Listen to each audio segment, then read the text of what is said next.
After a 3-month wait for parts that have been back ordered, this week on TueZday Garage, we are finally building Intake 2.0.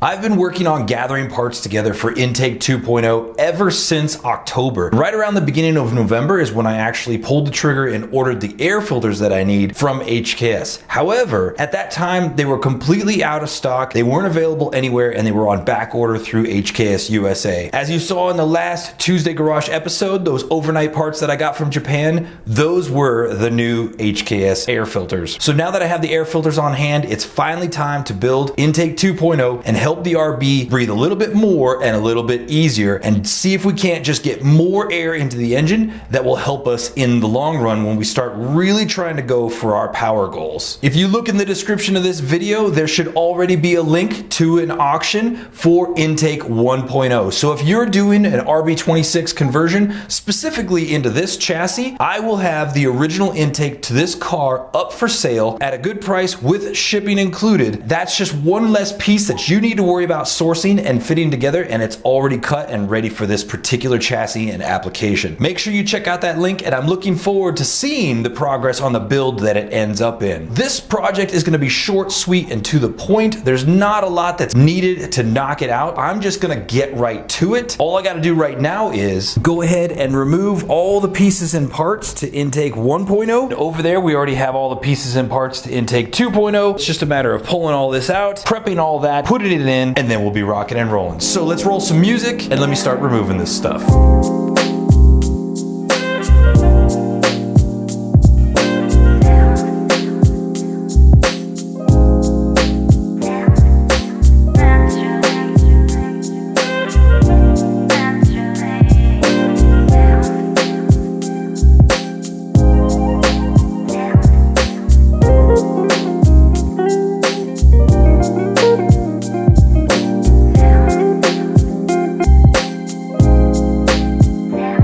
Easy peasy lemon squeezy, man. The intake is out. Here it is in its glory. It's just so simple, man. All it is a 45-degree coupler that comes off of the front turbo, and the 45 is necessary to come out just far enough and then actually turn, and the frame rail sits like right there. It just gets out of the frame rail and then it comes up and it sits behind the headlight. This side is a little bit of crushed in, and that's actually necessary for the wiring harness that sits right here behind the headlight and right in front of this pipe. So that just kind of form fits around it, doesn't affect functionality whatsoever. This pipe here, 45 that comes out of the back turbo, and then a slight elbow bend here to kind of run along the other intakes. This entire intake here is 2.5 inches, I guess, into the turbo, right? 2.5, 2.5, everything's 2.5, 2.5. On the filters, everything's 2.5. What I'm changing to is, of course, I can't change the 2.5 going into the turbo, but I am now going for 3 inch. It'll be 3-inch filters, the couplers are 3 inches, the pipe is 3 inches, everything is 3 inches that then goes to 2.5. It's not a huge difference, but it's enough of a difference to help out, and every little bit counts. That is what we're doing. I'm gonna go ahead and get busy, start fitting all the couplers. I gotta take this one piece of aluminum tubing and actually cut it so that way I can get the 2 pieces that I need out of this, because there's a 45 here and a small straight here. I'm gonna use this one piece to like cut it off and get what I need, and then we'll start piecing it all together and fitting it into the car. Something to note that I don't think I ever even pointed out in the first intake that I made. In order to get the vacuum signal across the back of the engine and actually into the intake system right here, which is for our catch cans, so that's the scavenging vacuum that's needed for the catch cans, I actually am using this brass fitting, and this is a piece of a garden hose fitting. It had a cap that came on it that would screw on the end of a garden hose, and I just used this part. And what I did is drilled a hole into the silicone coupler that's actually very, very small, and then that just fit inside and created a seal. Now, because this is a vacuum side and because I'm running on a map sensor, it's not imperative that it's absolutely sealed. You definitely do want it sealed just to not really mess with anything or like really to suck in dirt. But ultimately, because it's all volumetric efficiency, it doesn't matter if it's like an airtight, perfect seal. It's just intake vacuum, so no big deal there. There's no boost. I'm gonna go ahead and insert this into the new coupler. The old intake will have one of these installed in it, so no worries there. You can either just cap it off, or if you're still using PCV system, this will just bolt right up in the stock system. Bingo, bango, bongo.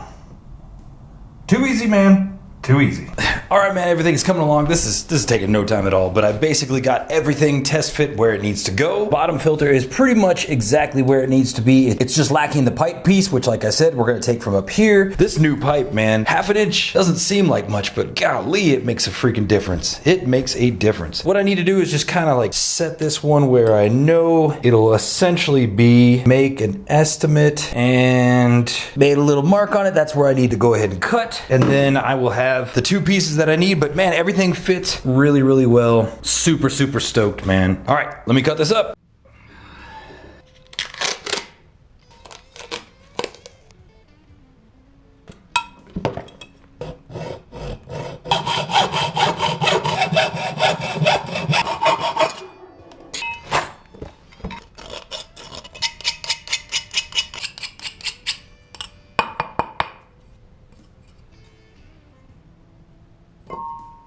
All right, with all the pipe cut, smoothed out, and deburred, it's time to start putting everything back together. So yeah, let's knock it out.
Just like that, we are back in business, man.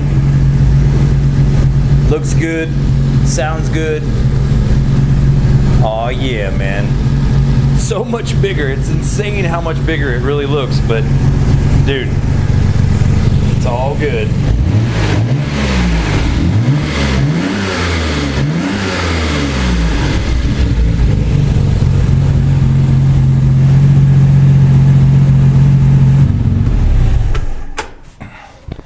Easy project, like I said, man. All I wanted to do was finally get that intake in, and now she has intake 2.0. Like I said, there's gonna be a link in the description for intake 1.0. I'm going to include all the hose clamps. I'm gonna go out and get that nipple. I just didn't have time to pick it up. This will be for sale at a reasonable price to really kind of just help anybody along. Whether you wanna do an intake like I did in a GTR, or you wanna go ahead and do this type of intake so it will fit in a Z32 chassis, it'll be available for you. In the meantime, I have all of these suspension parts that I have all the bushings removed, and they are ready to go to the powder coater tomorrow. I just have the lower control arms I still need to finish to get the ball joints out, and these bushings, which are more difficult than any of the other bushings inside there, so I'm working on that for the rest of the tonight. And bruh. When I was putting my car back together, I had this temperature sensor out. I swore it was for one of the ones that goes in the bottom, like foot vents, kick vents. And once I put the whole car back together, I couldn't figure out where that one was supposed to go. It wasn't until I was actually editing the video for last week's TueZday Garage that I saw that that sensor goes to the defrost vents underneath the dash. And there's no way to get it in with the dash in.